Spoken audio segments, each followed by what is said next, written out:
Хэрхэн байнгын орооны дарга гишүүдээ засгийн газрын 2025 оны 183 дугаар тогтоолоор баталсан хууль тогтоол шийдвэрийн биелэлтэд хяналт тавих нийтлэг журмын 6 заасны дагуу цахим системд хяналтад байгаа улсын их хурлын хууль зүйн байнгын ороонд хамаарах 49 шийдвэрийн 341 заалтын биелэлтэд 2025 оны жилийн эцсийн байдлаар хяналт шинжилгээ үнэлгээ хийсэн түнг танилцуулж байна. Хяналт шинжилгээ үнэлгээг засгийн газрын хяналт шинжилгээ үнэлгээний мэдээллийн санд ирүүлсэн тайлан мэдээллийн их хөгжлийн дата базыг ашиглаж хийсэн бөгөөд анхан шатны нэгж, сум дүүрэг, аймаг нийслэл, агентлаг, яам, засгийн газрын хэрэглэх газраас шатараасан үнэлгээний тайлан нэгтгэсэн үнэлгээ хийж гүйцэтгэлээ.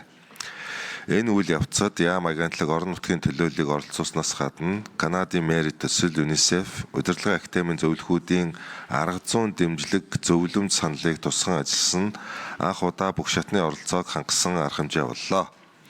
Мөн ажлын бүтээмж, үр дүнг нэмэгдүүлэх технологийн дэвшиглийг ашиглаж тус байнгын ороонд хамаарах шийдвэрүүдийн биелэлтэд хэмэл оюун ухааныг ашиглан дүн шинжилгээ хийж үзсэн болно.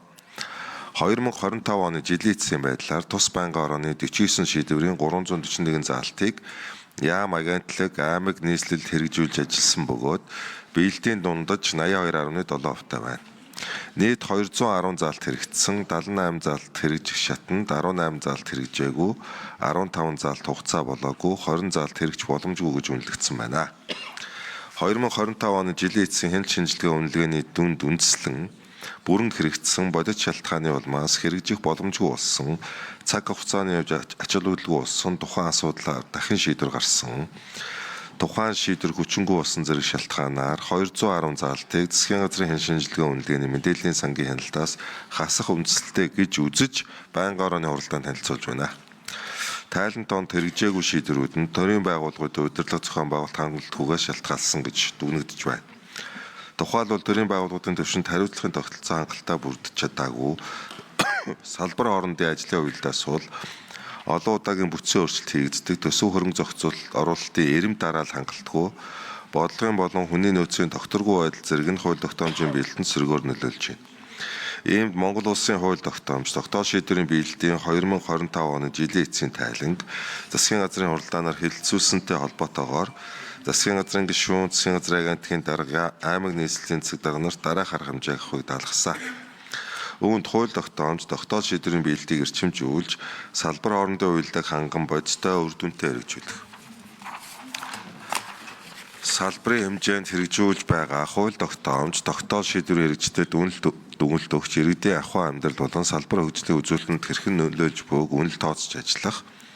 Хууль тогтоомж, тогтоол шийдвэрийн төслийг боловсруулахдаа зохицуулалт, утга агуулгын давхардал хийдэл, зөрчилтэй шийдвэр гаргахгүй байх, санхүүгийн хөөсвөрийг тусгах, хэрэгжилтийн шалгуур үзүүлэлт хэрэгжихүүц байхад анхаарах, дижитал хяналт их хөгжил суурилсан үнэлгээ хийх, хууль тогтоомж, тогтоол шийдвэрийн биелэлтийг бодит цагт хянах, ил дод болгох чиглэлээр цахим шинжилэл хийх санал боловсруулж танилцуулах, мөн хууль тогтоомжийг хангалтгүй биелүүлсэн албан шалтнууд зөвлөмж хэрэгжүүлж хэрэгжтэд хяналт авч ажиллахыг Монгол Улсын сайд засгийн газрын хэрэглэх газрын дарга даалгасан болно.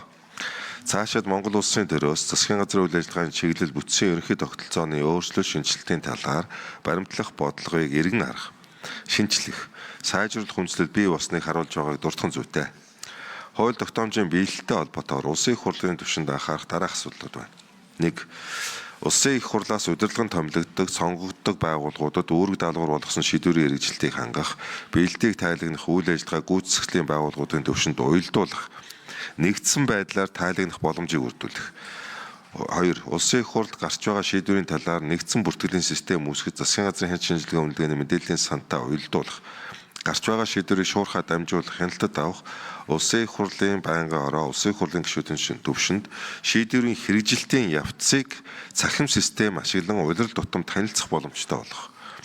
Улсын их хурлаас баталсан хууль тогтоомжийн давхардал хийдэл, зөрчил болон тухайн жилдээ бүрэн хэрэгжсэн болон бусад шалтгаанаар хяналтаас хасуулах шийдвэр заалтын талаар засгийн газартай тогтмол хамтарч ажиллах. Хууль тогтоомж, улсын их хурлын тогтоол, байнгын ороодын шийдвэр, засгийн газрын бодлогын баримт бичих заасан зарим заалт агуулгын хувьд давхцах, хуулиар ногдуулсан чиг үүргийг дахин тогтоол хэлбэрээр албажуулах зэрэг зөрчил гарахаас өртөн сэргийлэх зэрэг болно. Тус байнгын ороонд хамаарах шийдвэрийн биелэлтэд анх удаа хэмэл оюун ухааныг ашиглан дүн шинжилгээ хийсэн бөгөөд нийт 342 заалтын 0.9% хувьд хуулиар ногдуулсан чиг үүргийг дахин үүргэжүүлсэн заалт байна.